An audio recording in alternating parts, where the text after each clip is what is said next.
ముఖ్యమంత్రి సంగారెడ్డి జిల్లా జహీరాబాదు ప్రాంతాన్ని పర్యటన సందర్భంగా ఈరోజు ముందస్తుగా జహీరాబాద్ ప్రాంతంలో సంగారెడ్డి కేంద్రంలో సిపిఎం పార్టీ నాయకులతో పాటు ప్రతిపక్ష నాయకులను అక్రమంగా అరెస్ట్ చేయడాన్ని తీవ్రంగా ఖండిస్తున్నాం. అరెస్ట్ చేసిన సిపిఎం నాయకులను, ప్రతిపక్ష నాయకులను, రైతాంగాన్ని వెంటనే విడుదల చేయాలని చెప్పేసి సిపిఎం పార్టీ తరఫున డిమాండ్ చేస్తున్నాం.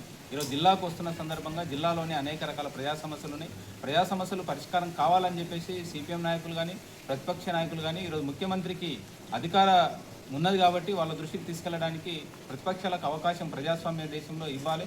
కానీ ఆ విధంగా ఇవ్వకుండా అక్రమంగా అరెస్ట్ చేయడం అనేది సరైనది కాదు.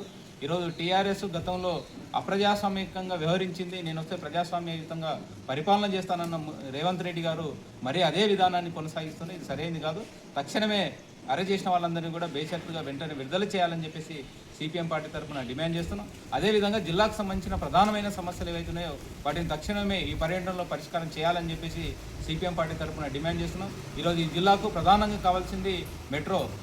మియాపూర్ నుంచి సంగారెడ్డి వరకు మెట్రోను ఈ ప్రకటన చేయాలని చెప్పేసి డిమాండ్ చేస్తున్నాం. అదేవిధంగా నియమితులో భూ నిర్వాసితులు అవుతున్న రైతులు, త్రిపులారులో నిర్వాసితులు అవుతున్న రైతులు, ప్రజానీకాన్ని ఆదుకోవాలని చెప్పేసి డిమాండ్ చేస్తున్నాం. మంజీరాను రక్షించాలి. జిల్లాలో కాంట్రాక్ట్ కార్మికులు, కార్మిక వర్గం పెద్ద ఎత్తున వీళ్ళందరూ కూడా కనీస వేతనాలు ఇచ్చే విధంగా చర్యలు తీసుకోవాలి.